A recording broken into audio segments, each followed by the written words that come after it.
Bonsoir tout le monde, bonsoir à toutes, bonsoir à tous. J'espère que vous allez bien.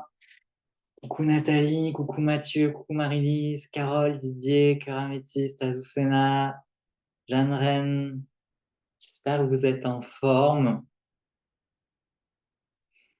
Ça y est, c'est notre dernière soirée ensemble, dernière vidéo, dernier enseignement. Je suis un petit peu ému à l'idée d'avoir traversé avec vous ce cheminement, ce partage, cette connexion, ému également de votre engagement, de votre persévérance pour les personnes là que je retrouve tout le temps à chaque fois en live ou en commentaire. Ça fait chaud au cœur. Je prends juste le temps, comme d'habitude, d'allumer mon encens, ma bougie.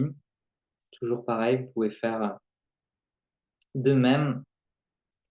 Créer votre espace. Bonsoir Marie.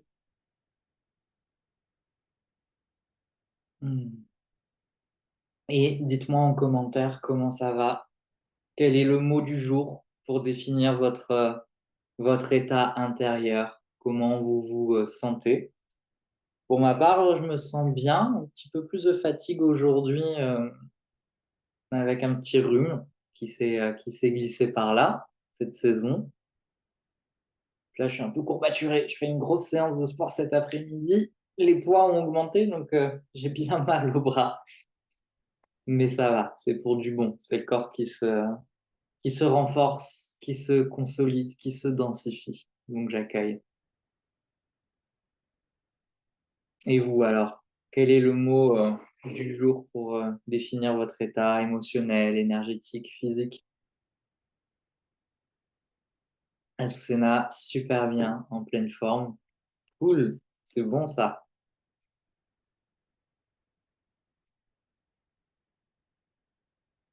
Car j'ai la fatigue du changement, donc je l'accueille. Ben ouais, ça fait partie du jeu. Hello Louis. Marie, moins fatiguée. Parfait. Ça va mieux pour Nathalie. Je commence à sortir du rhume. Top aussi. Ça, c'est cool.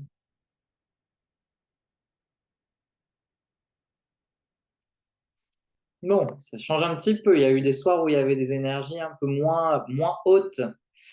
Ah, ça commence à aller mieux, à ce que je vois. C'est cool, c'est cool. Ça fait son chemin. Est-ce que vous avez pensé un petit peu à l'énergie de la rose cette nuit ou aujourd'hui? Ah, ben voilà. Pile au bon moment, je vois le commentaire de Marie-Lise. Journée riche et des signes de la rose. On est synchro. Pile au moment où où je pose la question, il y a le commentaire qui s'affiche de mon côté. Bon, ben voilà, c'était ça la question. C'est ce qu'il y a eu des petites choses qui se sont passées en lien avec l'énergie de la rose. Est-ce que vous avez pensé à la connecter aussi, pas toujours être passif ou passif, mais aussi penser à connecter l'énergie? Jeanne Rennes, je me sens bien un peu enrhumée, mais un peu triste de ce dernier jour car c'est un super moment avec toi et vous tous. Ah, merci beaucoup, Jeanne Rennes. Il y en aura d'autres des moments. Alors, je serai moins présent là que je l'ai été, c'est-à-dire tous les jours, mais dans ce groupe, de temps en temps, je fais des petites vidéos de guidance, de messages inspirés.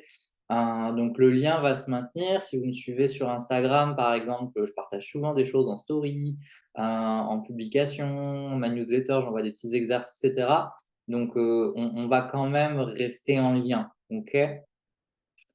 Azucena, oui, le voyage était tellement beau que j'y ai pensé toute la journée. Ah, trop bien. Je suis content que ce que tu as connecté avec l'énergie de la rose t'ait porté pendant la journée. C'est chouette. Des roses dans le jardin. Ok, super. Je voulais vous remercier aussi parce qu'il y en a plusieurs d'entre vous là, qui ont rejoint l'Académie des âmes magiciennes. On est un groupe de 11 qui commence à bien se remplir, ce groupe de l'Académie des âmes magiciennes. Et je sais que là, il y en a plusieurs d'entre vous qui participent aux 8 jours qui se sont inscrites. Je vous rappelle que je le prolonge jusqu'à demain, le bonus de mon programme Puissance Reine, mais en fait, vous l'aurez à partir de janvier, hein, ce programme-là, pour toutes les personnes qui s'inscrivent, voilà, on va dire avant fin novembre. Après, le tarif va augmenter le 6 décembre, je crois que j'avais dit, et après, l'inscription se termine le 15 décembre. Voilà, parce que j'ai besoin de me préparer. Carole, le besoin d'écrire et de dessiner ma rencontre avec la rose, c'était cool d'en garder une trace autre que dans mon moi. Ouais, c'est très bien. C'est chouette de faire des pratiques aussi pour rendre hommage à ces esprits alliés, pour les dessiner, pour les célébrer, etc. Ça, c'est vraiment cool. Hello Alida. Mathieu, journée compliquée pour moi, un choix se présente à moi, mais je n'arrive pas à ressentir quoi que ce soit au niveau de mon intuition pour m'aider à y voir plus clair. Ça bloque au niveau de la cage thoracique, fatigue, mais ça me tenait à cœur d'être présent avec vous pour cette dernière soirée. Ah, merci beaucoup Mathieu d'être présent malgré la difficulté que tu rencontres. J'espère que ce blocage que j'avais senti au niveau de ta cage thoracique va s'ouvrir. Vraiment, l'huile essentielle de romarin à cinéole, c'est vraiment l'huile essentielle du nouveau souffle et c'est une huile essentielle qui apporte beaucoup de clarté mentale également en olfaction. Et j'espère que voilà, tu vas arriver à trouver la clarté par rapport à ce choix qui va se présenter à toi. Nathalie, oui, l'énergie de la rose est venue lors de soins que j'ai reçus et donnés. Je suis en train d'effectuer une semaine de stage en soins énergétiques et la venue de la rose lors des soins était très belle. Ah, super, c'est cool qu'elle se soit manifestée à travers ce que tu vis. Bon, ouais, c'est chouette ça, c'est chouette. Et pareil, si vous regardez en replay, vous n'hésitez pas à commenter. Je prendrai le temps là, en fin de semaine, j'ai pas trop eu le temps en début de semaine, assez chargé, de lire vos partages. Ce soir, on va parler d'un archétype, l'archétype de la magicienne ou du magicien. Pour les quelques messieurs qui regardent, hein, j'ai écrit archétype de la magicienne, mais c'est magicien, magicienne. Pourquoi parler des archétypes? Alors, cet archétype-là, l'archétype du magicien ou de la magicienne, c'est vraiment l'archétype que je dis qui est le gardien ou la gardienne de l'âme. C'est comme si c'était l'archétype qui nous mettait en lien avec notre âme. C'est comme si c'était l'archétype qui supervisait un petit peu l'âme. Au niveau des archétypes, dans mon approche de l'accompagnement, je suis formé à ce qu'on appelle la psychologie jungienne. C'est une psychologie qui se base justement sur ce qu'on appelle les archétypes et j'utilise énormément les archétypes dans mes accompagnements. Par exemple, ben, mon programme là en bonus, c'est Puissance Reine. On travaille l'archétype de la reine justement pour connecter sa puissance, sa souveraineté. Et l'Académie de la magicienne, ben, ça se base sur l'archétype de la magicienne, du magicien. Mais voilà, j'aime beaucoup, beaucoup travailler. Il y en a pléthore des archétypes et j'adore travailler avec eux. Alors, qu'est-ce qu'un archétype? Ce soir, déjà, je voulais vous expliquer un petit peu ce qu'est un archétype. Un archétype, en fait, il faut le voir comme une figure, comme un personnage fictif, comme un ensemble de symboles, comme une posture qui incarnerait en fait des notions abstraites ou un ensemble de qualités, un ensemble de comportements, un ensemble de vertus. On va avoir l'archétype de la guerrière, par exemple, l'archétype de l'Amazone, l'archétype de la mère, l'archétype du sage, l'archétype du père, mais on peut avoir des archétypes comme l'amour, l'archétype de la mort, la personnification de la mort avec la faucheuse, c'est un archétype. Les archétypes, en général, ce sont comme c'est comme si c'était des personnages clés en main, en fait, avec un ensemble de caractéristiques que l'on va retrouver dans les mythes, dans la mythologie, dans les contes, dans les légendes, mais aussi dans les séries, dans les romans, etc. Par exemple, l'archétype du sage, qui est souvent incarné par une personne assez vieille, qui fait preuve de sagesse, de réflexion, etc. Ben, on va le retrouver Harry Potter, Dumbledore. Le personnage de Dumbledore, c'est l'archétype du sage. Gandalf, dans Le Seigneur des Anneaux, c'est l'archétype du sage. Merlin, dans la table ronde, c'est l'archétype du sage. Voilà, on va avoir des archétypes comme ça, on peut avoir des archétypes maternants, on peut avoir des archétypes qui représentent aussi la méchanceté, etc. Enfin, c'est toujours un archétype, ça représente, si vous voulez, une notion, une qualité ou un concept abstrait qui va être personnifié. On va personnifier l'amour dans le personnage d'Aphrodite, par exemple. On va personnifier la sagesse, on va personnifier la mort, etc., etc. Et souvent, on va prêter un ensemble d'attributs à l'archétype à travers des symboles, c'est-à-dire des couleurs, un objet, une posture, etc., etc. L'archétype, en fait, il connecte un petit peu à l'inconscient collectif. C'est pour ça que, par exemple, les films, ça marche bien parce que de suite, ils vont utiliser tous ces codes pour de suite nous dire qui est le méchant, qui est le gentil, ou brouiller les pistes, ou qui incarne quoi, en fait. Et il y a des grands référentiels comme ça dans les films, dans les livres, etc.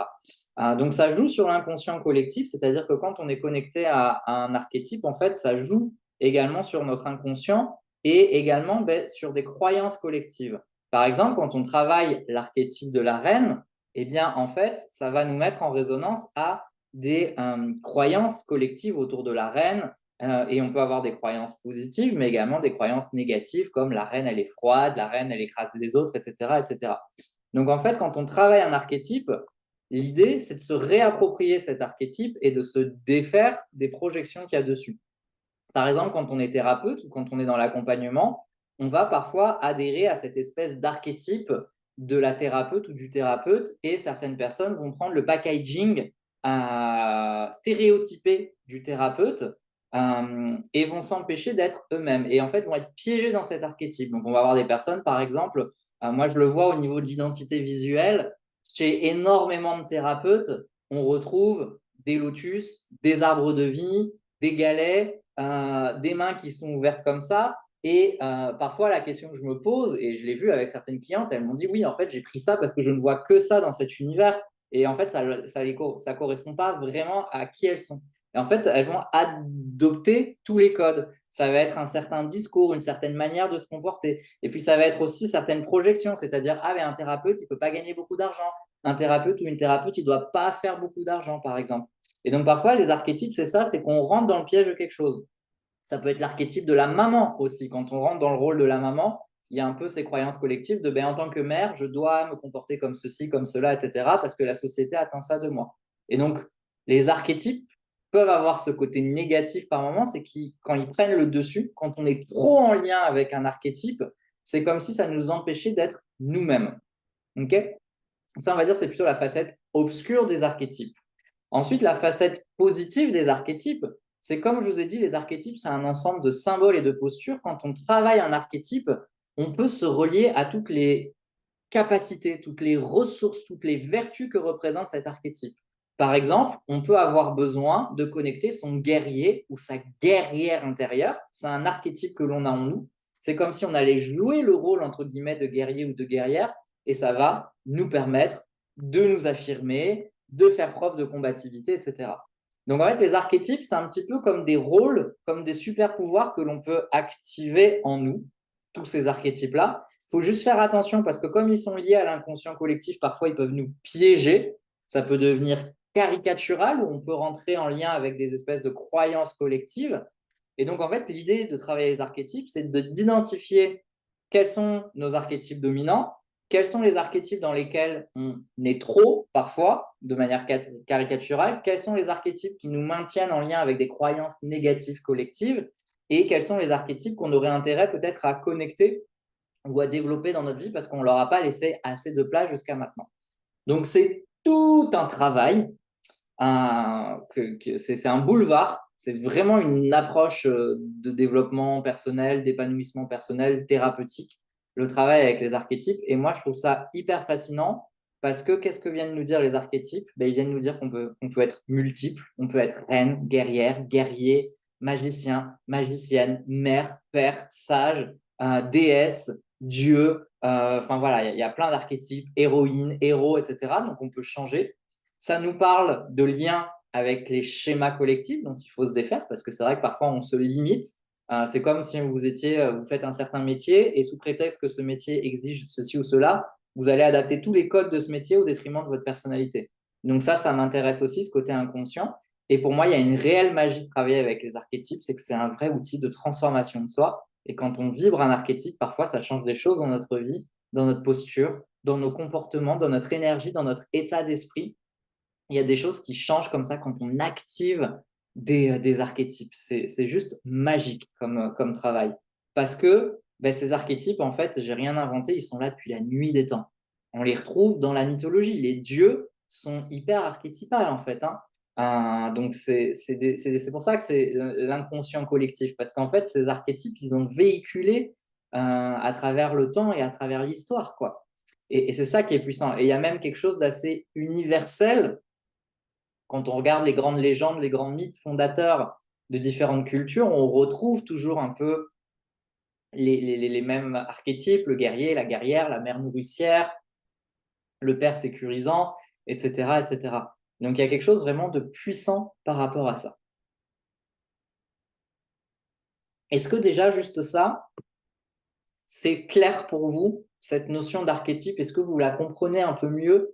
Et est-ce que vous comprenez les enjeux qu'il y a derrière un archétype, aussi bien dans son côté caricatural, obscur, projection collective, et le potentiel que ça peut nous faire travailler? Est-ce que vous comprenez un peu mieux ce que c'est quand moi je parle d'archétype? Là, je vous donne mon approche et ma définition, ce que je rattache derrière la notion d'archétype.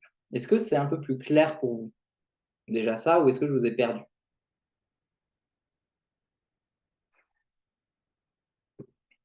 Avant de parler de l'archétype de la magicienne, voilà, juste besoin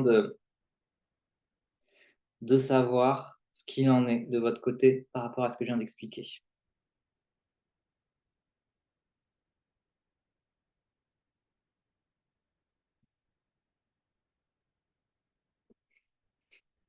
Et donc après, de ce travail avec l'archétype, moi j'ai toute une approche, c'est-à-dire qu'on fait des voyages intérieurs, il y a de l'introspection à faire, il y a des rituels à faire qui vont permettre de connecter cet archétype, de connecter les différentes facettes de l'archétype. Chaque archétype a une polarité lumineuse, a une polarité obscure, etc., etc.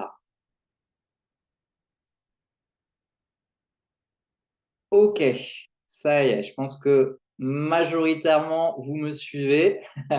Ça, c'est cool.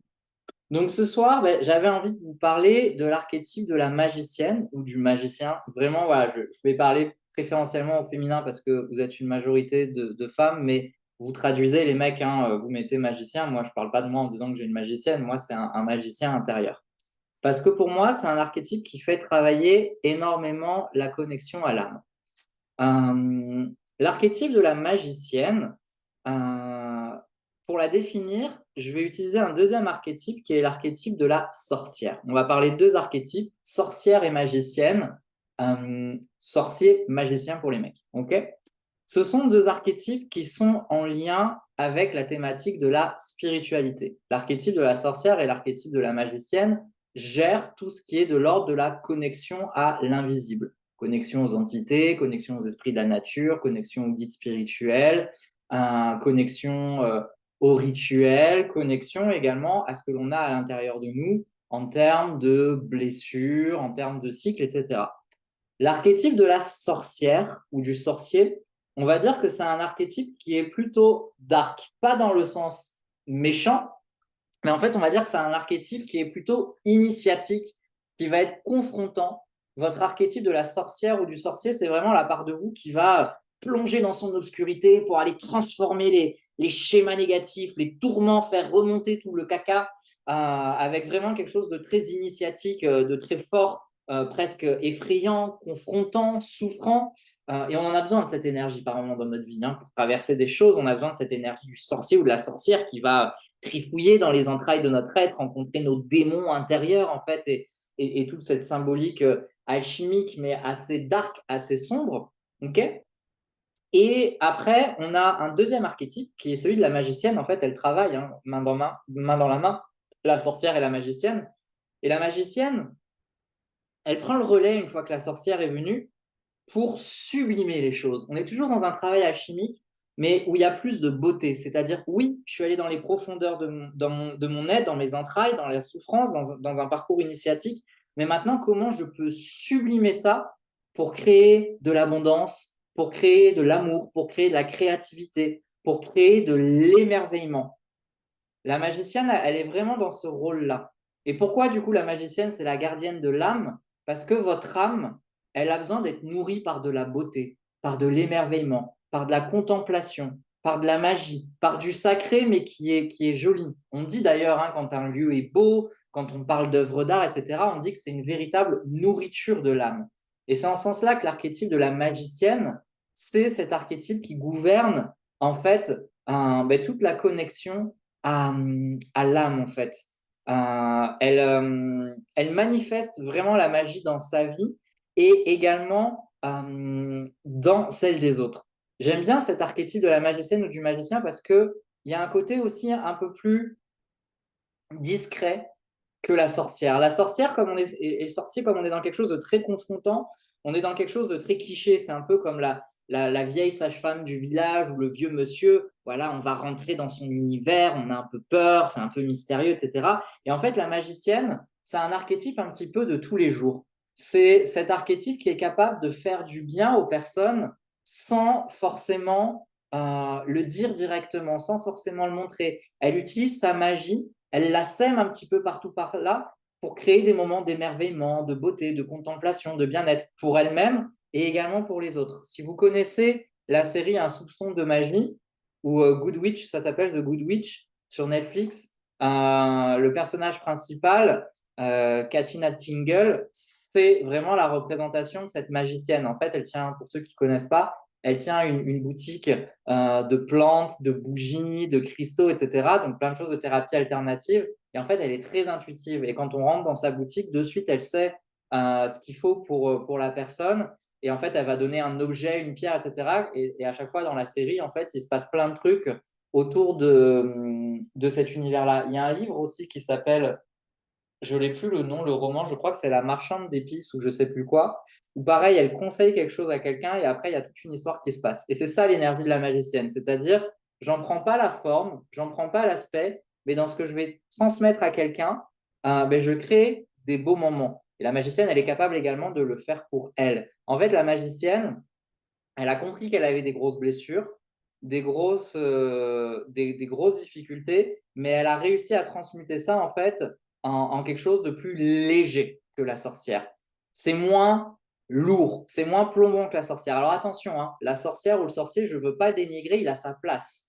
On a des phases de notre vie où on a besoin d'aller dans l'obscurité, on a besoin de lâcher des choses, etc. Mais pourquoi je vous donne ça? Parce que peut-être que pour certains et certaines d'entre vous, vous êtes peut-être trop dans l'extrême du sorcier et de la sorcière, et il est peut-être temps d'aller connecter le magicien et la magicienne pour mettre peut-être aussi plus de beauté, plus de légèreté, plus d'épanouissement. Peut-être de faire coexister les deux. Ah ben voilà, il y a Mathieu qui nous dit en t'écoutant, j'ai l'impression que c'est le sorcier qui doit être à l'œuvre chez moi en ce moment. Alors déjà, de le conscientiser, Mathieu, c'est un premier pas. Peut-être que de personnifier et de connecter ton sorcier intérieur, là, moi, je vais vous parler de la magicienne, du magicien, mais tu peux transposer avec le sorcier, ça va peut-être te permettre d'instaurer un dialogue et de peut-être faire en sorte que cette part-là domine moins. Parce qu'en fait, parfois, quand on s'enferme dans l'archétype, imaginez l'archétype de la guerrière, si vous êtes trop dans l'énergie de la guerrière, vous allez en permanence chercher à lutter et à combattre. Dans le couple, au travail, etc., vous allez être sans arrêt avec une armure. C'est pas toujours facile. C'est pareil, quand l'archétype du sorcier, il a servi à un moment donné parce qu'il y en avait besoin pour faire face à vos démons, mais au bout d'un moment, en fait, ce qui se passe, j'aurais peut-être dû commencer par ça, c'est qu'en fait, un archétype, on va en avoir besoin pour une situation donnée. Donc, par exemple, le sorcier, il va nous être utile, par exemple, quand on traverse un deuil. Hein. Moi, quand ma mère est décédée, boum, le sorcier est arrivé. Mais ce qui peut se passer, c'est qu'au bout d'un moment, l'archétype, il devient dominant. Et du coup, il va créer des situations qui sont que dans son énergie. Donc, le sorcier ou la sorcière, c'est que des trucs hyper initiatiques, hyper dark, hyper, on est submergé, etc. Et donc là, à un moment donné, c'est de dire, OK, peut-être que je peux faire venir une autre énergie qui va m'apporter autre chose. Pareil, l'énergie de la guerrière ou du guerrier, on en a besoin par moment pour se faire respecter, pour s'affirmer, pour se défendre, pour opposer ses limites. Mais quand on reconnecte trop l'énergie de la guerrière, eh bien, c'est difficile de porter une armure tout le temps. Imaginez un couple où vous avez votre armure et votre épée, c'est compliqué, quoi. Donc, voilà, c'est important de comprendre un petit peu ces différences. Comme ça, si vous comprenez ça, vous pouvez comprendre un petit peu comment jongler avec les archétypes. Alors, chaque archétype, en fait, a des talents, a des besoins et a un côté obscur. Ok. Alors, je ne vais pas tout développer parce que c'est des choses qu'on va vraiment approfondir dans l'Académie de la magicienne. Pour la magicienne, le magicien, je vais juste vous donner 3 talents parmi toute la liste qui sont pour moi les talents principaux associés à cet archétype. Donc, quel est l'intérêt de connecter cet archétype de la magicienne? Déjà, la magicienne, connecter votre magicienne ou votre magicien intérieur, ça va vous permettre de développer une capacité à se projeter, à se voir loin dans le futur. Il y a une dimension un peu visionnaire à imaginer, à se projeter, parce que ça, c'est une étape clé pour manifester. C'est important de connecter sa vision et de se projeter. Et ça va ouvrir à un grand pouvoir créateur. Parce que si je suis capable de me projeter, de ne pas être complètement happé sans arrêt par le présent ou happé par le passé, ça va me donner un pouvoir créateur. Okay.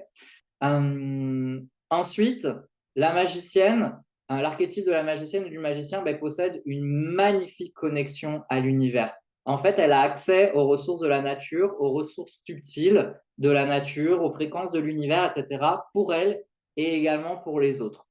Donc, elle incarne vraiment ce leadership qui est magique, un leadership spirituel avec cette capacité de connexion. Okay.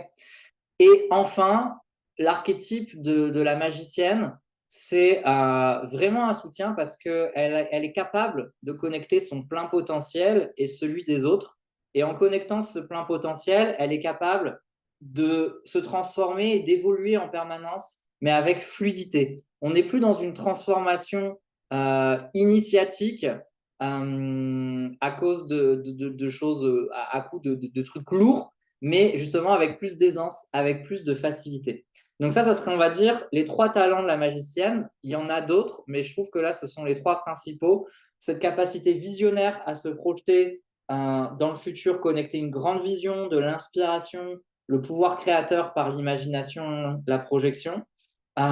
Cette connexion à des tas de ressources de la nature, ce que vous avez commencé à activer là, quand vous avez appelé l'énergie de la rose, vous avez appelé une énergie de la nature, quand vous avez appelé l'énergie du feu, c'est votre magicienne intérieure, c'est cette co-création avec l'invisible. Là où la sorcière, elle va être plus dans la lutte contre les démons intérieurs, etc. Et elle oublie de l'aide, de s'appuyer sur de l'aide. Et la magicienne, c'est ça, c'est qu'elle a cette capacité à comprendre qu'elle peut transformer les choses obscures, mais pas juste en se confrontant dans la lutte. En fait, la sorcière, c'est une espèce de guerrière spirituelle. Et la magicienne, elle a compris qu'elle pouvait s'ouvrir à des tas de ressources extérieures, en fait, et les appeler pour elle et pour les autres. Et ensuite, il y a vraiment cette capacité à avoir conscience de son plein potentiel. Donc, il y a beaucoup de confiance en elle. Hein. La magicienne, elle a beaucoup confiance en elle. Elle voit sa lumière. Elle sait juste que c'est un plein potentiel et qu'elle ne l'a pas encore atteint. Et par contre, elle a le pouvoir de vivre des transformations pour évoluer vers ce plein potentiel. Et chaque archétype peut être utilisé pour accompagner les autres. La magicienne, elle a aussi cette capacité-là. Okay. Donc, voilà un petit peu les, les, euh, les talents de la magicienne. Les besoins, j'y viendrai pas là ce soir parce que c'est un petit peu compliqué. Je vais vous parler maintenant plus du côté obscur de la magicienne. Parce que quand on est trop dans l'archétype de la magicienne ou quand l'archétype de la magicienne se présente à nous, il peut aussi manifester son obscurité. Alors le premier, c'est l'hypersensibilité. Voilà, du fait de toute sa connexion à l'univers, à la nature, à l'humanité, la magicienne, elle est hypersensible, plus, plus, plus. Et donc, elle doit apprendre à réguler, à gérer cette hypersensibilité. Je suis très magicien, je suis très hypersensible, j'ai appris à réguler ça et dans l'Académie de la magicienne, on verra des choses pour réguler cette hypersensibilité. La magicienne, elle peut avoir tendance à se sous-estimer.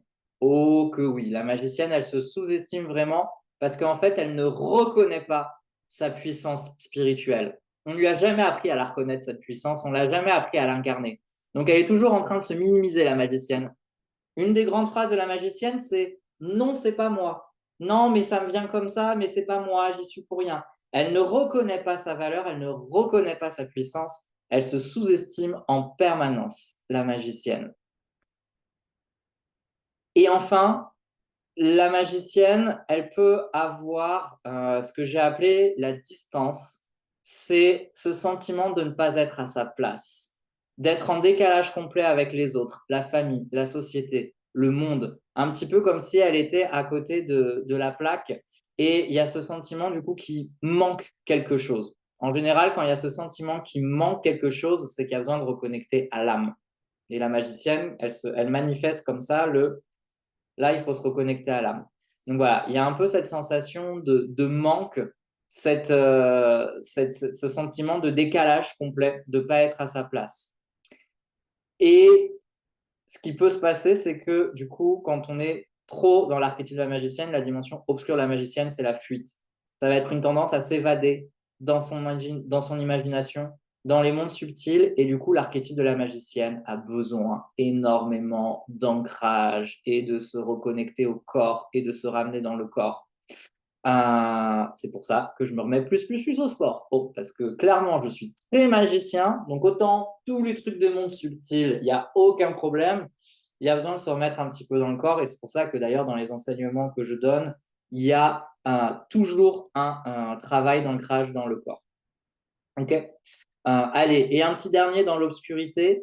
Quand la magicienne, elle oublie d'être en lien avec son âme et avec sa sagesse intérieure, elle va très souvent avoir tendance à se tourner vers l'extérieur, et ce qui fait qu'elle va complexifier tout, toute sa spiritualité, tout. La magicienne, dans son obscur, elle va, il n'y a aucun jugement quand je vous dis ça, parce que c'est des choses que j'ai traversées, elle va accumuler des outils, des ressources, etc. à l'extérieur, parce qu'en fait, c'est comme s'il lui manquait le truc qui fait le lien entre tout ça, et du coup, alors, plus par exemple chez les thérapeutes, on va être sur une suraccumulation de formation. Je me suis formé à tel outil, à tel outil, à tel outil, à telle approche, etc., etc. Et j'accumule plein de choses, plein de livres, etc., comme si ça allait venir de l'extérieur, alors qu'en fait, là, c'est une invitation à la magicienne, elle a les savoirs en elle, en fait. Ils sont là. Je ne suis pas en train de remettre en question, c'est hyper important d'avoir des diplômes, de se former, etc. Je ne suis pas en train de dire que vous pouvez tout sortir du chapeau comme ça, YOLO. Je reste un universitaire, donc je sais l'importance de l'apprentissage. Mais à un moment donné, c'est important aussi de se faire confiance sur le savoir qu'on a acquis, sur l'expérience que l'on a et sur notre intuition. Et donc, parfois, la magicienne, elle peut oublier ça et elle est très sur l'extérieur, les outils, etc. Et ce qui fait qu'elle va avoir des choses qui sont très compliquées en termes de rituel, en termes de spiritualité, parce qu'elle en a oublié l'essence, mais parce qu'en fait, elle en a oublié son essence. OK? Donc, vous anticipez ma question. J'allais vous demander, là, voilà, par rapport au talent que j'ai partagé de la magicienne, par rapport à l'obscurité de la magicienne ou du magicien, encore une fois, par rapport à sorcière magicienne, où c'est que vous pensez en être, là, à l'instant T?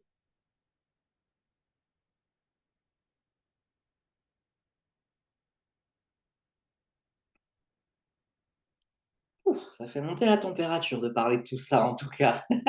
J'ai mon magicien intérieur qui est en mode ouais, trop bien, t'es en train de tous les convertir à devenir des magiciens ou des magiciennes, tu seras plus le seul. Ça, clairement, je vous le dis, que vous rejoigniez ou pas l'Académie des âmes magiciennes, vous êtes des magiciens et des magiciennes. Attention, je ne suis pas en train de dire c'est seulement si vous rejoignez l'Académie. Non, c'est que quand vous allez rentrer dans l'Académie, vous allez travailler sur cet archétype-là. Mais vous êtes, dans tous les cas, que vous continuez ou pas ce cheminement, vous êtes déjà cette magicienne. C'est juste qu'après, dans l'Académie des âmes magiciennes, on va apprendre à donner encore plus de place à cette magicienne, à lui donner sa puissance et à trouver votre magicienne à vous. Parce que comme je vous dis, parfois on est piégé dans l'archétype, justement, mais de manière caricaturale. Et moi, ce qui m'intéresse, c'est que vous deveniez votre propre magicienne ou magicien avec vos spécificités. OK? Et que vous soyez vous avant de vous enfermer dans une étiquette. Mais pour ça, il y a besoin de tout décortiquer, tout comprendre, tout analyser, etc. Alors, Carole, dans la magicienne de façon timide et surfant dans ses obscurités. J'aimerais une magicienne, mais plutôt le côté obscur. Didier, le côté obscur avec l'accumulation de savoir me parle bien. Bienvenue au club, Didier. Je crois que ça se... Ah ouais, bon. On voit un petit peu derrière une partie de ma collection d'oracles et de livres. Il y en a encore plein. Parce que j'ai gardé beaucoup de choses de cette phase-là. Mais où j'en ai eu des outils et des livres parce que j'attendais quelque chose de l'extérieur. Je connais bien ça. Donc encore une fois, quand je vous parle de cette obscurité, euh, je l'ai eu aussi et je peux encore l'avoir encore. Donc il n'y a aucun jugement sur ça. OK? Car si je me reconnais totalement dans ce que tu dis, Nathalie, tout le mois d'octobre, j'étais dans la sorcière. Et depuis novembre, j'œuvre à nourrir ma magicienne. Super. Lisa, je commence à me projeter dans le futur et disponible à moi et les autres, mais j'ai de la difficulté à m'ancrer, à me faire confiance. Typique. Magicienne, je suis maintenant plutôt du côté lumineux. Comme tu dis plus haut, je retrouve dans le sorcier, mais aussi en partie dans l'obscur du magicien. C'est normal, ok, c'est normal. Après, les gars, je fais une petite parenthèse sur le côté masculin. En tant qu'homme, la société nous renvoie beaucoup l'archétype du sorcier et l'archétype du guerrier ou du chasseur, par exemple. Nous avons le droit aussi d'être un magicien. Nous avons le droit aussi d'être un roi, pas un roi comme on voit dans l'histoire, hein, un roi qui sera saint, un roi qui est aligné à son yin et à son yang, etc. Et on est dans une société qui ne nous autorise pas trop à être dans ce côté émerveillement, beauté, etc. Ça, c'est plutôt des choses qu'on a assignées aux femmes. Okay, comme les femmes ont longtemps été associées qu'au côté magicienne, et là, il y en a beaucoup qui se réapproprient aussi leur dimension sorcière ou guerrière. Donc, ça ne m'étonne pas aussi. Hein. C'est pas un archétype qui est beaucoup représenté du côté masculin. On est plus dans le sorcier qui a tous ses pouvoirs, etc. Et la femme, bon, il y a plein de choses à dire sur les archétypes. Jeanne Rem, pour le côté lumineux, il me manque la projection dans le futur actuellement. Ok. Marie, plus trop dans le côté obscur, mais toujours des formations. Donc, petit travail encore sur l'estime, peut-être. Si notre estime est renforcée, on a moins besoin de formation pour se sentir légitime ou voilà, on peut penser qu'on se suffit à nous-mêmes de là où on en est. Quand je parle de formation, ce n'est pas des formations de travail sur soi, hein. C'est vraiment des formations de ah, il me manque encore un outil, ah, il me manque encore une technique, et se cacher en fait derrière des outils plutôt que de dire ben, au-delà de mes formations et de mes outils, c'est aussi moi et mon énergie en fait. Et ce qui fera que ce que je fais a de la valeur, c'est pas parce que j'ai eu 50 000 formations, mais parce que il y a aussi toute mon expérience, toute mon expertise, tout mon regard, toutes mes capacités en fait qui font que c'est de la plus-value par rapport à de la formation. Bref, ça c'est un autre sujet. Ça serait toute une autre thématique d'enseignement ou même carrément un autre programme pour quand on est thérapeute, etc. Ok, donc maintenant qu'on a parlé un peu théorique, eh bien, je vous propose, comme nous l'avons fait jusqu'à maintenant, un petit travail de méditation, de visualisation guidée pour aller voir, tenter de connecter l'archétype de la magicienne, du magicien intérieur, voir ce qui se présente avec cette part de vous. Et, euh, et voilà. Donc, je vous invite à vous installer confortablement, à prendre ce temps pour peut-être diminuer la lumière, etc., etc. On va pas le faire au tambour, je vais vous guider à la voix. Ça me frustre, je peux pas mettre de musique. Normalement, moi, dans tous mes programmes, quand je fais des accompagnements de groupe, etc., je mets plein de musique, je choisis, je passe des heures et des heures à choisir les musiques. Mais là, si j'en mets, Facebook, il coupe tout et je peux pas vous mettre de musique. Ça me frustre, vous savez pas à quel point j'avais envie d'en mettre à chaque début de live, etc. Normalement, j'en mets tout le temps des musiques quand je fais des lives. Et pendant les exercices, j'en mets plein. Je cherche vraiment par rapport à des ambiances et thématiques. Là, j'en aurais plein à vous faire écouter. Mais voilà, je peux pas. Et je ne peux pas en parler parce que Facebook, il va censurer de suite. Il détecte tout maintenant. Avant, on pouvait, dans mes anciennes vidéos, je mettais de la musique, mais là, c'est plus possible et ça me frustre trop. Bref, dans l'Académie des magiciennes, vous verrez, il y aura des musiques lors des coachings de groupe, lors des journées de retraite spirituelle, digitale. On mettra plein de musique. Là, il y en aura plein. Allez, je vous invite à fermer les yeux, à vous installer confortablement pour être dans un état un petit peu de veille, de lâcher prise. On détend le corps, on détend l'esprit, on s'ouvre à cette connexion à l'âme et on pose l'intention d'aller connecter cet archétype de la magicienne, du magicien, qui est comme le gardien, le gardienne de notre âme, qui est responsable de nourrir notre âme par l'émerveillement, la beauté, la créativité, l'abondance, la magie. L'âme agit. Il est facile celui-là. Allez, je vous laisse prendre une profonde inspiration par le nez. Expiration par la bouche. Je vais vous demander de réfléchir à un endroit en nature que vous connaissez, plutôt une forêt. Je vais vous demander d'avoir en tête une forêt dans laquelle vous êtes déjà allé. Peut-être une forêt dans laquelle vous êtes allé par le passé, peut-être une forêt que vous connaissez actuellement qui est pas loin de chez vous. Mais je vais vous demander là de réfléchir à quelque chose qui existe, OK? On va chercher à visualiser quelque chose qui existe et donc ce quelque chose, c'est une forêt que vous connaissez. Ça va être notre point de départ. Donc je vais vous inviter à vous imaginer dans cette forêt. Visualisez-vous à l'intérieur de cette forêt.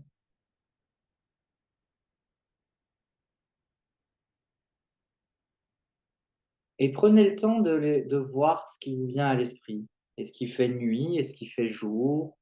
Est-ce que c'est à l'aube, au crépuscule, en plein après-midi? Est-ce que c'est l'automne, l'hiver, le printemps, l'été? Est-ce qu'il fait beau? Est-ce qu'il pleut? Est-ce qu'il y a du brouillard? Voilà, prenez le temps.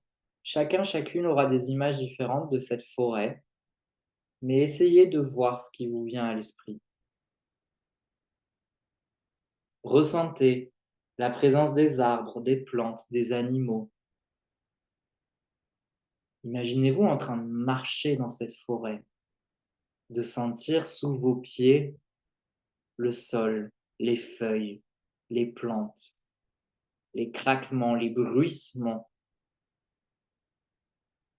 les oiseaux, les animaux, le bois qui bouge, peut-être le bruit de la pluie ou du vent, ou le silence de la neige si vous êtes en plein hiver. Prenez le temps de ressentir cette forêt. Ressentez le toucher sous vos pieds, vos mains, le contact de l'air avec votre peau. C'est une forêt que vous connaissez déjà, donc utilisez vos souvenirs, votre mémoire pour la conscientiser, cette forêt. Après, peut-être accepter que votre imagination la transforme un petit peu et qu'au bout d'un moment, elle ne ressemble plus forcément à la forêt que vous avez connue. C'est OK. Essayez de ressentir les odeurs également de cette forêt, de pins, de chênes, d'hêtres, de sapins, de saules, d'aulnes, de cyprès, que sais-je, de feuilles mortes, de champignons, de pluie, de résine avec la chaleur si c'est en été. Peut-être même un peu une odeur musquée d'animaux qui sont passés pas très loin. Essayez de connecter cette forêt avec tous vos sens, comme si vous vouliez vous en souvenir avec le plus de précision possible. Imaginez-vous avancer, marcher dans cette forêt et petit à petit, les images deviennent plus floues, dans le sens où vous avez du mal à distinguer qu'est-ce qui appartient au souvenir, qu'est-ce qui appartient à votre imagination. Est-ce que vous êtes toujours dans la forêt que vous connaissez ou vous êtes passé ailleurs? Ne cherchez pas à comprendre, mais accueillez. Vous avancez de plus en plus profondément dans cette forêt. La végétation se densifie, comme pour former un couvert végétal, comme si vous arriviez à un espace quasi inconnu de cette forêt. Un espace où seul vous pouvez vous rendre, comme si à cet endroit-là, aucun autre être humain ne pouvait se rendre. Comme si vous arriviez au cœur d'un sanctuaire dans cette forêt. Un espace vierge de toute présence humaine, sauf la vôtre. Un espace sécurisant, préservé. Vous sentez qu'à cet endroit-là, pas n'importe qui peut rentrer. Et vous continuez de vous enfoncer au cœur de cet endroit. À présent, vous êtes pleinement en sécurité, comme si cet endroit était inaccessible. Même les passants, les passantes qui passent dans cette forêt ne peuvent pas voir cet endroit. Et au cœur de cet endroit se trouve une clairière. comme si vous étiez au cœur d'un bois sacré, d'un bois sanctuaire. Et dans ce bois s'ouvre une clairière qui est inaccessible à part par vous. Même d'en haut, on ne pourra pas la voir. La magie fait qu'elle est cachée. C'est vraiment votre bois sacré à vous, votre espace sacré. Prenez le temps d'observer cette clairière. Peut-être que cette clairière est éclairée par le soleil du matin ou du soir. Peut-être qu'il y a une voûte étoilée en pleine nuit au sommet de cette clairière. Elle est comme vous avez envie qu'elle soit, cette clairière, de jour ou de nuit, hiver, automne, été, printemps, à l'image de la forêt.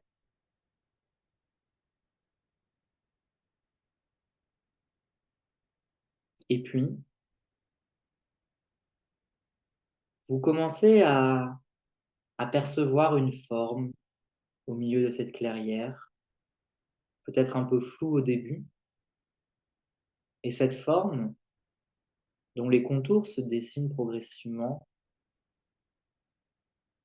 c'est votre magicienne intérieure, votre magicien intérieur. Laissez apparaître l'image de votre magicien ou de votre magicienne intérieure. Oui, cela peut être une version de vous-même, comme cela peut être un personnage de film, de livre. Ne commencez pas à rejeter l'image si vous vous reconnaissez comme un personnage de film, c'est OK. C'est un archétype. L'archétype va se présenter avec des choses que vous connaissez. Observez ce magicien, cette magicienne intérieure. Rapprochez-vous d'elle, de lui. En vous rapprochant, vous commencez à percevoir son énergie, son allure, ses vêtements, quelles sont les couleurs, les textures, le style.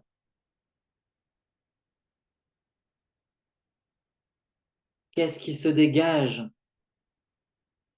de ce magicien, cette magicienne intérieure? Qu'est-ce qui se dégage de ce gardien, de cette gardienne de votre âme?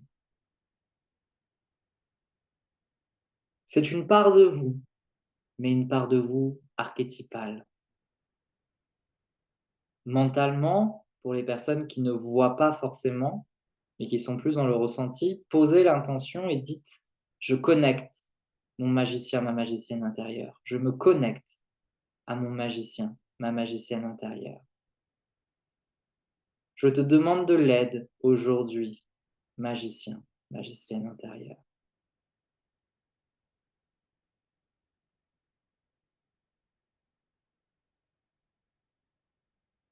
Prenez le temps d'observer votre magicienne, votre magicien, d'observer à quoi il ressemble comme si vous voudriez en faire une description physique, mais aussi énergétique. Quelle est sa personnalité? Quels sont ses traits de caractère? Qu'est-ce qui se dégage de lui, d'elle, comme énergie, comme émotion?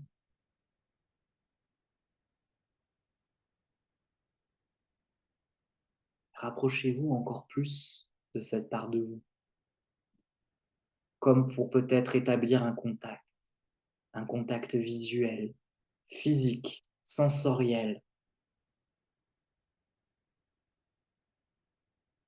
Tendez peut-être une main pour se connecter à lui, à elle.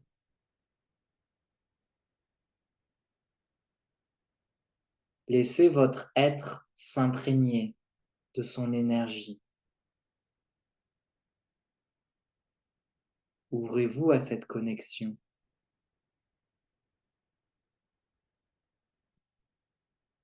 Et demandez à cette part de vous quel est le message, quel est l'enseignement que vous avez besoin d'entendre aujourd'hui. Et accueillez sa réponse, peut-être sous forme de sensation, d'image, de gestes, d'émotions. Ou acceptez peut-être que c'est votre subconscient qui est réinformé et que cela ne passe pas par de la conscience. Qu'est-ce que cette part de vous a à vous dire pour vous aider dans votre connexion à l'âme, dans ce que vous traversez en ce moment? Elle va peut-être vous parler directement au travers les pensées de votre tête, peut-être par énigme, avec des images. Peut-être qu'elle va agir sur vous plutôt que de dire des choses. Accueillez, accueillez le message, accueillez la réinformation.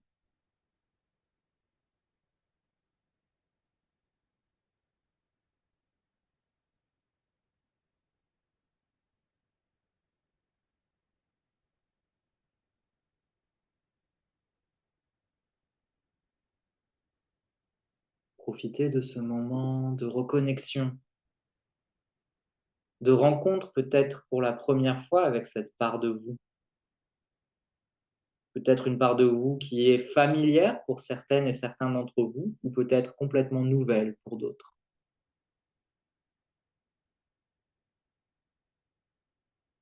Quel est le message, quel est le soin que cette part de vous veut vous transmettre, veut vous faire?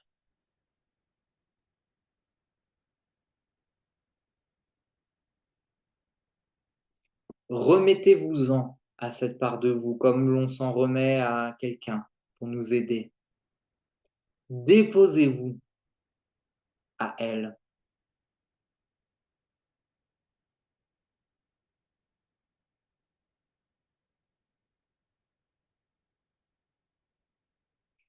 Après avoir connecté l'énergie du feu, l'énergie de la rose, qui sont des énergies extérieures, vous connectez cette fois-ci une ressource intérieure à travers cet archétype de la magicienne et du magicien.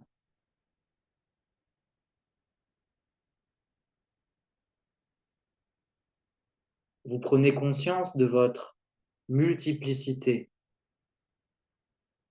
multiplicité de connexions avec les ressources de l'univers et de la nature, mais également toutes les richesses intérieures représentées par toutes ces facettes de votre être.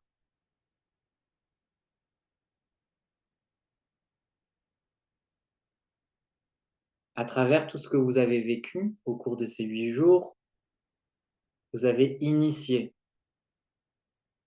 des choses, comme si vous aviez vécu plusieurs initiations, mais dans le sens juste du mot, initier, démarrer, commencer, amorcer quelque chose. À travers chacun des enseignements que je vous ai transmis, vous avez initié des prises de conscience, des réflexions, des connexions.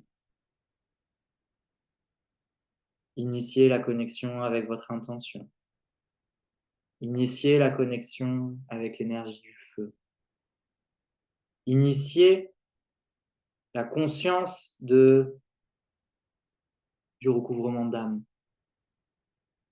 Initier l'ouverture encore plus de votre intuition, de votre médiumnité. Initier tout un travail de réconciliation avec votre ego. Initier votre capacité à recevoir des guidances de votre âme. Initier votre lien à l'énergie de la rose. Et ce soir, vous avez initié cette connexion à cette part de vous, à cet archétype du magicien, de la magicienne. Pour certains et certaines d'entre vous, cet archétype va vous conduire peut-être à continuer avec moi dans l'Académie des âmes magiciennes. Et pour d'autres, votre chemin se fera autrement, avec ou sans moi. Mais en tout cas, ce soir, vous ne repartirez pas seul. Même si notre cheminement s'arrête après ces 8 jours, vous allez repartir avec tous ces liens que l'on a tissés ensemble. Comme si je passais le relais à ces guides qui sont le feu, la rose, votre âme, votre intention, le magicien, la magicienne, pour continuer. Et pour celles et ceux qui voudront continuer avec moi, au loin, dans cette clairière, vous peut-être deviner les portes, le portail de l'Académie des âmes magiciennes qui vous attend. Il est là. Et vous pourrez, le moment voulu, l'emprunter pour vivre ce voyage, cette connexion encore plus profonde avec la magicienne, le magicien et votre âme. Et vous avez le choix de le faire par vous-même ou avec moi.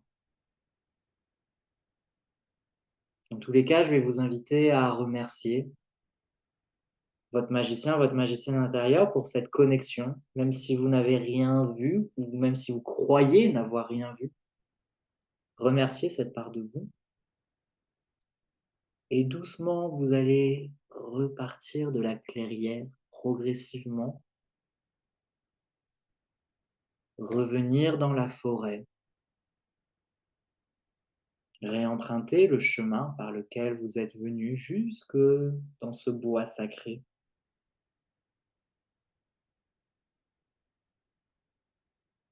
Et puis, doucement revenir dans l'endroit où vous êtes, ici et maintenant, dans votre pièce de vie, dans le lieu physique que vous occupez. Ramenez votre conscience jusqu'ici en suivant ma voix comme un guide, comme un repère.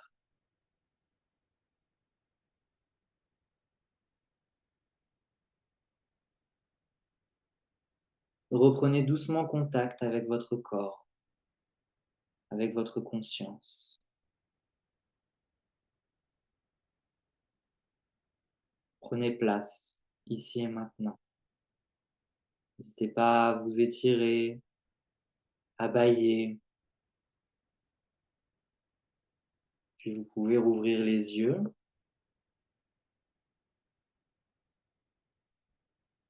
Et me partager en commentaire. Ce qui m'intéresse particulièrement, c'est qu'est-ce que vous retenez de ce magicien, de cette magicienne intérieure? Comment il s'est présenté? Comment elle s'est présentée à vous? Et est-ce qu'il y a eu un petit message? Pareil, ne racontez pas tout là pour les personnes qui sont là en live. Ce serait trop long. Mais encore une fois, en replay ou après coup, vous pouvez, si vous voulez donner plus de détails, vous pouvez. Ce sera avec grand plaisir. Et partagez-moi tout ça. J'ai hâte de voir. J'ai hâte de vous lire. Je pense que moi, je vous ai transmis ce que j'avais à vous transmettre. J'en ai profité lors de cette visualisation pour clore les 8 jours, faire le micro-bilan. Comme ça, on va pouvoir retourner dans notre quotidien. Je t'ai endormi, Didier, c'est OK. À refaire, de toute façon, c'est pour ça que c'est enregistré. Hein. Ça reste sur Facebook, ça sera mis sur YouTube. Donc, à refaire si tu en sens le besoin. Parce que peut-être que parfois, on est endormi parce que l'endormissement, au final, bah, c'est parfait parce qu'il n'y a pas le mental. Et ça vient infuser là où, où ça a besoin d'infuser. Et peut-être que ça va te ressortir par des rêves, par des intuitions, par des élans, par tu vas lire un livre et boum, il y a un magicien qui va se présenter à toi comme par hasard ou dans un film, etc. Mais si jamais il y a besoin, tu peux refaire. Mais c'est top. L'endormissement, pour moi, n'est pas un échec. Ça veut dire que ça s'est intégré à un plan profond. Et donc, en fait, quand on s'endort, c'est que notre conscience n'a pas pu suivre. Souvent, mes clients me disent: ah, mais je me suis endormi, ça n'a pas marché. Non, c'est qu'en fait, l'énergie qu'on a connectée parfois nous amène à des tels niveaux de profondeur de notre être que notre conscience, elle ne peut pas suivre, notre mental ne peut pas suivre et on s'endort. Parfois aussi, c'est les alliés qui donnent des coups de massue pour qu'on s'endorme parce qu'ils font des trucs tellement glauques que vaut mieux pas qu'on sache. Je prends souvent l'analogie avec une opération. Si on vous enlève quelque chose et que vous n'êtes pas endormi, vous allez voir le truc, vous allez dire: ah, mais c'est horrible. Alors parfois, les alliés chamaniques, boum, ils endorment. Comme ça, ils font leur petit truc de leur côté. Alors, Louis, fais-toi confiance, suis les signes. Ah, beau message, très beau message. Louis, par curiosité, c'est ton iris que tu as mis en photo de profil. C'est ton œil à toi. Jeanne Rennes, j'ai vu un ciel bleu-rose, une silhouette noire entourée d'une lumière habillée de blanc. Ok, super.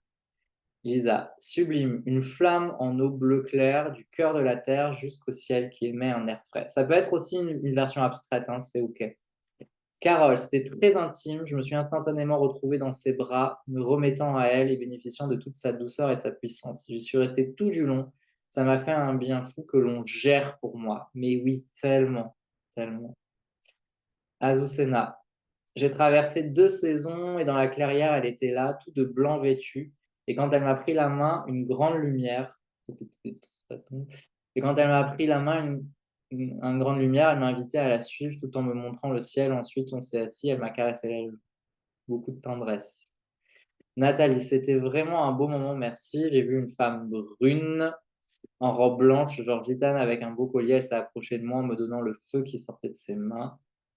Maggie, calme-toi, les réponses vont venir à toi toute seule. Intéressant. J'ai pas encore répondu à ton message, je le ferai demain, Maggie, mais je pense qu'il y a déjà des choses qui sont venues là comme ça. Caramétis, une elfe m'attendait dans la clairière, très ensoleillée et chaleureuse, apparemment depuis longtemps. Elle m'a pris dans ses bras. J'aime bien le depuis longtemps, c'est pas trop tôt. Ok. Vous avez eu des choses intéressantes là qui se sont passées. C'est chouette. Je pense qu'il y a d'autres commentaires qui sont en train d'être rédigés. Voilà. Oui, mon magicien est apparu en Gandalf. Moi, c'est Dumbledore parfois. Puis, cette image se confondait avec une petite fille avec des nattes, le yin et le yang, la jeunesse, la vieillesse, l'insouciance, la sagesse. Ah, j'aime beaucoup le côté double facette. Ça arrive souvent que l'archétype après se divise en sous-archétypes.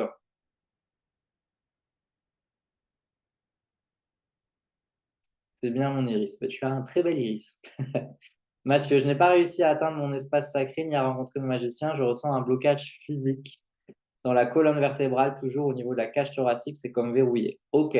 Alors, pareil à refaire. Je pense que ça travaille en fait sur ton blocage. Là, c'est juste une question de mindset. Dis-toi que c'est pas que ça bloque, dis-toi que ça travaille sur ça et que ce que tu connectes est en train de travailler sur ça, Mathieu. Ok? Et il y a peut-être un travail de persévérance. Et je pense qu'il y a des choses qui sont, pour moi, quand on sent un blocage, c'est qu'il est déjà en train de céder, en fait.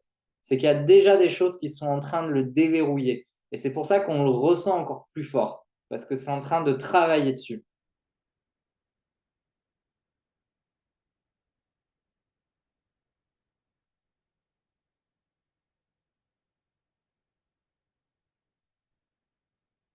Ok. Eh bien, voilà. Je crois qu'on arrive à la fin des enseignements. Euh, Walida, ma magicienne s'est beaucoup transformée et m'a dit de me connecter à ma grandeur. La baleine, les licornes et Pégase se sont invités à ce magnifique moment. Oh, puissant ça. Les gros alliés dans le subtil.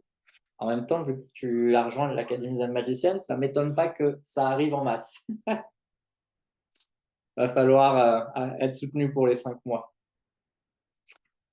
Bon, on va s'arrêter là pour ces 8 jours de connexion à l'âme. Je vais vous demander de me partager un mot pour répondre à cette question que je pose à chaque fois dans tous mes accompagnements. Avec quoi vous repartez à l'issue de ce cheminement, à l'issue de ces 8 jours, avec quoi vous repartez? Et je vous invite à poser un mot. Alors, vous avez le droit d'en mettre un ou deux de plus, vous avez le droit de faire une petite phrase, hein. Vous avez compris l'état d'esprit, c'est juste pas un pavé, mais de manière très synthétique, voilà, je pose toujours cette question, avec quoi tu repars à chaque fin de séance avec moi, à chaque fin de programme, je pose toujours cette question, donc je vous la pose, avec quoi vous repartez à l'issue de ces 8 enseignements pour vous reconnecter à votre âme, et ça sera la conclusion, tout simplement. Je vous dirai moi avec quoi je repars également aussi après vous avoir lu, mais je veux d'abord vous savoir voilà, avec quoi vous repartez avant de vous dire moi. Lisa, une richesse extraordinaire. Carole, self-célébration. Azucena, une meilleure connaissance de moi-même. Didier, envie de continuer le voyage. Il va continuer. Dans tous les cas, le voyage continuera. On a ouvert des portes à travers ces 8 jours. Vous pouvez continuer d'y passer dans ces portes, avec ou sans moi. Cœur améthyste, de belles énergies. Maggie, le premier mot qui me vient, c'est mouvement. Copieuse, j'ai fait un audio dans mon canal Telegram. J'ai un canal Telegram qui s'appelle le Journal d'une âme guérisseuse. Ça faisait 3 mois que je n'étais pas venu dedans. Et là, j'ai fait un vocal aujourd'hui en disant le mot qui définit les 3 mois que je viens de vivre, c'est mouvement. Je dis copieuse avec bienveillance, hein, Maggie, mais ça me fait rire parce que j'ai parlé de ça pendant 6 minutes, la notion de mouvement dans ma vie. Nathalie, immense gratitude Hugo, je repars avec des alliés et de la confiance. Super. Louis, des clés pour ouvrir de nombreuses portes. Yeah, j'adore. Ça, j'adore. C'est très important pour moi dans ce contenu-là que vous repartiez quand même avec des choses, même si c'est offert.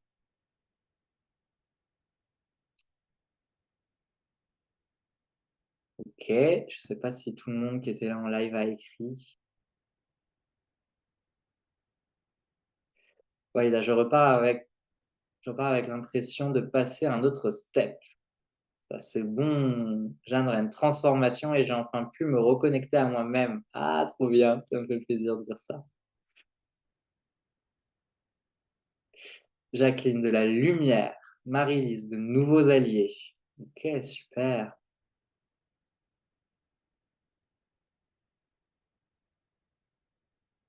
Top, top, top. Ben moi, écoutez, je repars nourri. Moi, je vais mettre plus de mots. Je repars vraiment nourri. Je repars avec de la gratitude. Je repars avec de l'enthousiasme. Je vais développer pourquoi. Euh, c'est pas toujours simple pour nous quand on est entrepreneur, dans l'accompagnement, de faire du contenu offert.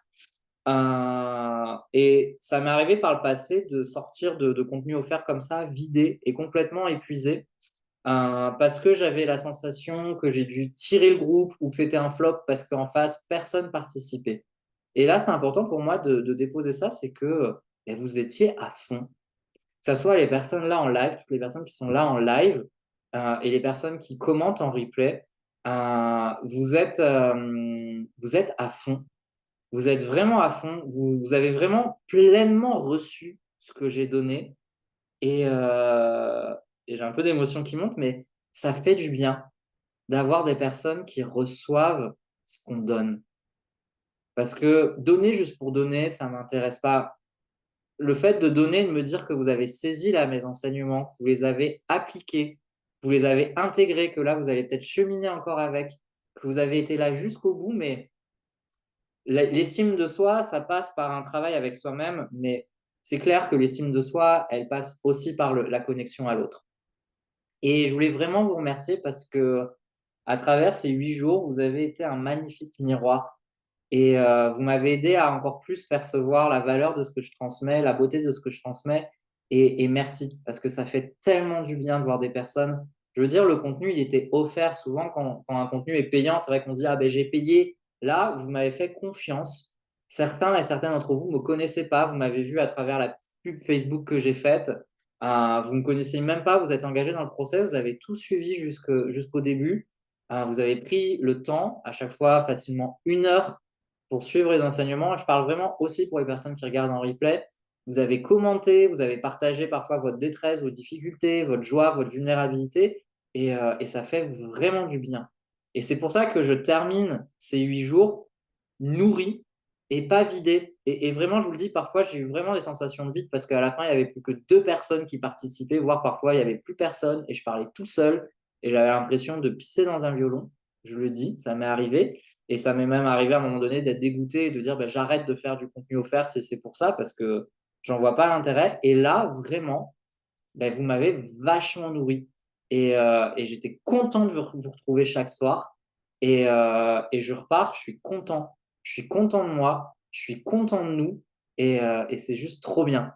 Alors, je vais peut-être continuer avec certains et certaines dans l'Académie Magicienne et je suis trop content et j'en ai parlé parce que ben, je l'ai dit dès le début, hein, je suis là aussi pour vendre ça.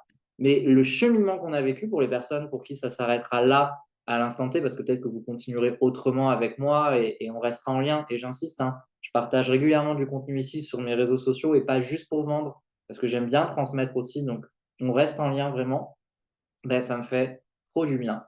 Et donc voilà, pour ça que je repars nourri, motivé, enjoué, avec de la gratitude, parce que ben, vous m'avez beaucoup apporté, parce que c'est précieux. Pour moi, vraiment, ces partages, et c'est pas pour rien que je vous pose à chaque fois des questions, etc. C'est que c'est chouette. C'est vraiment chouette de ne pas se sentir seul, et voilà.